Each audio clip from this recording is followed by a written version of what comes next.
Jeff from Two Hacks Garage.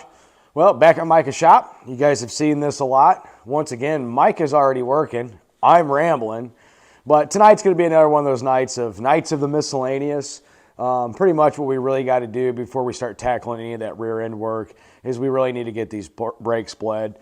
Need to make sure they work. There's no air bubbles in them, no leaks, all that type of stuff. So when this truck is on the road, we know we can stop it. Everything has been upgraded on these brakes while being factory in the front. It is all brand new. Same with the master cylinder lines and everything. The rear was originally drum. We did convert that over to disc brakes. So this is going to be a pretty good setup for this 91 OBS with that 5.3 liter Vortex swap. This has got a lot more power than the original 305 did. So what we really need to make sure is that we can stop that. These trucks aren't exactly light, but they're not also heavy. But with this engine and transmission combination and that posi-track rear end that Mike is going to put in this, we want to make sure it stops. So with that, guys, we're going to get to work. So we will see you in a little bit. Later.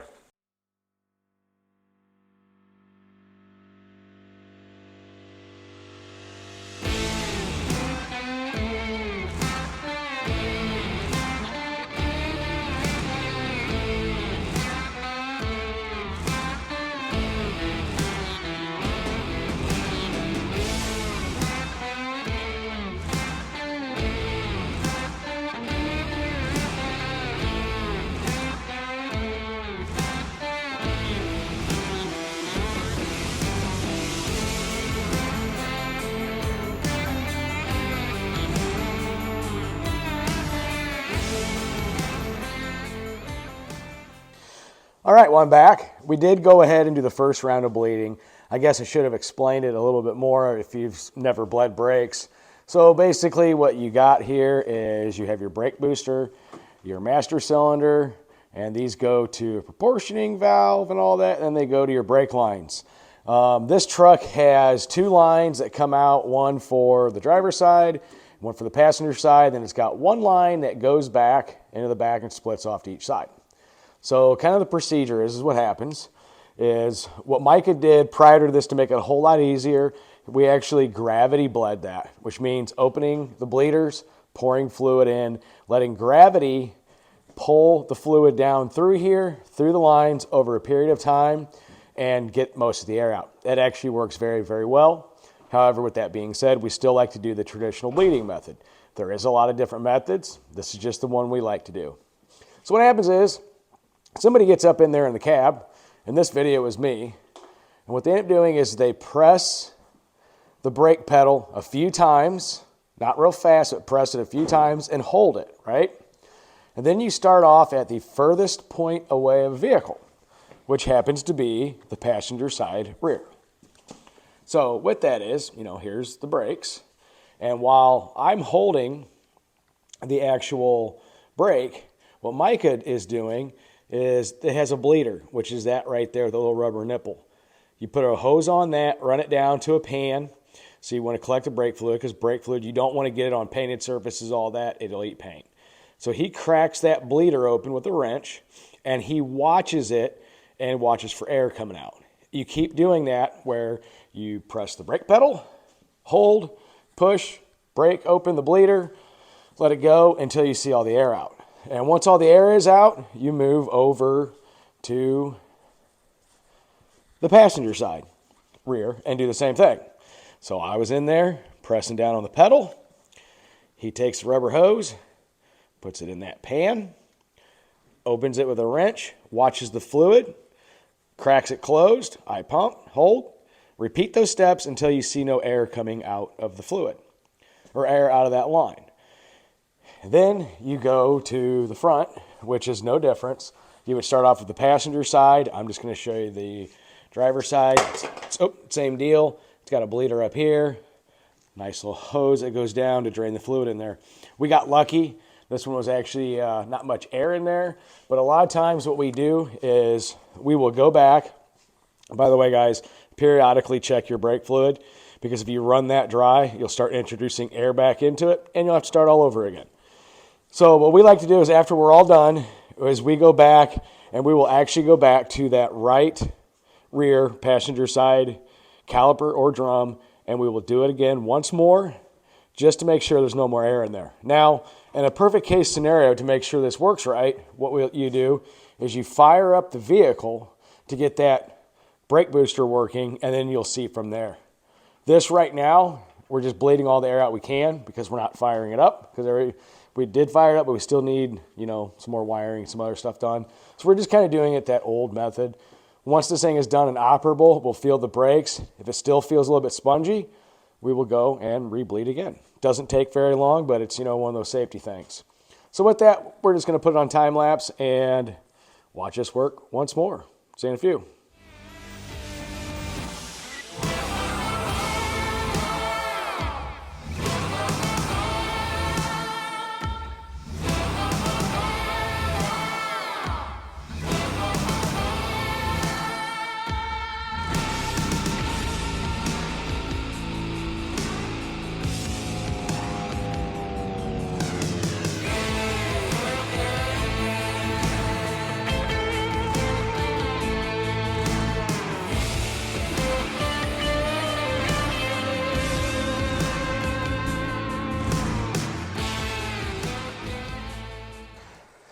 Well, the brakes are done. So what you guys saw us doing there is we were double checking the blade. We went ahead and bled them. We put some fluid back in the master cylinder, went back around and got everything bled again. Got a little bit more air out.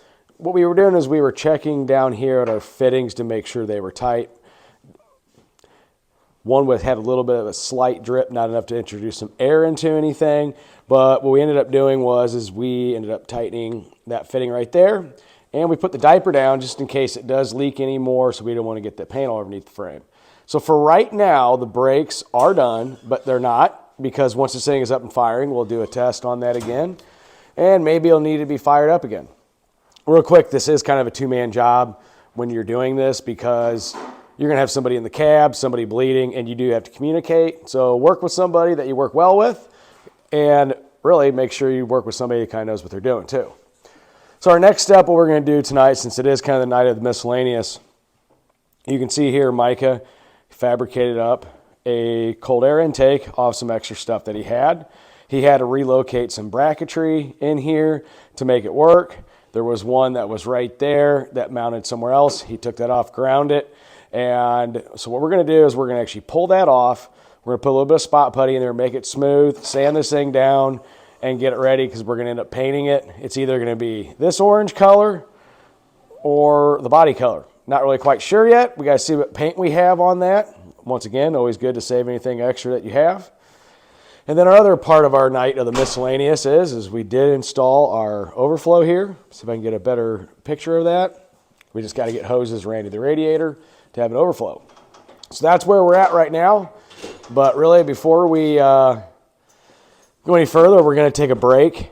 Get it? Breaks tonight. Break. Yeah, anyway, I don't need to quit my day job for any of that. But we're going to take a break, grab a bite to eat, and we will see you soon.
we're going to call this night a wrap.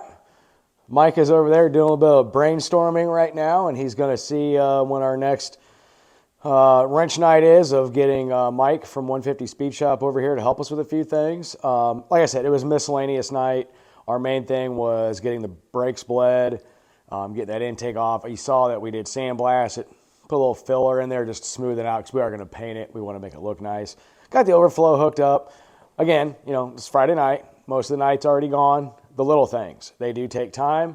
We've been planning out like kind of our next steps and all that. So we're really getting there. We're making a lot of headway. We were actually just discussing, you know, hey, when we get this done, we do need to get that cab corner finished along with some rust repair on this bed over here, and we got to get the truck ready for paint. We still don't know who's going to paint it. I'm going to reach out to a friend of mine, but kind of the goal is with it is we don't want to get to a point where the truck's down for a month or two while it's getting painted and body work. The next thing you know, Mike has got to put it away for the fall of 2023.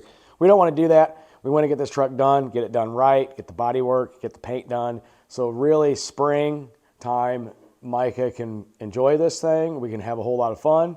I'm doing some work with the T-Bird right now, still waiting on parts. Actually planning on some cosmetic paint upgrades with that. So you'll be seeing more of that build here soon, and going back to Jimmy's, more honing, more engine building stuff. So it is actually really quite busy, but our main focus right now is getting this thing done so we can get some body work done, get some paint work done, because all that does really take time, and we want to enjoy our summer, right? We do. Yes. Summertime's coming up quick, guys. I know a lot of, it's dead of winter, it's cold as hell here, but it's coming up quick. We want to have a whole lot of fun. We've taken the better part over a year just banging out vehicles. Didn't really get to enjoy everything the way we wanted to, and this summer, we really want to. So with that, we will see you tomorrow. Later.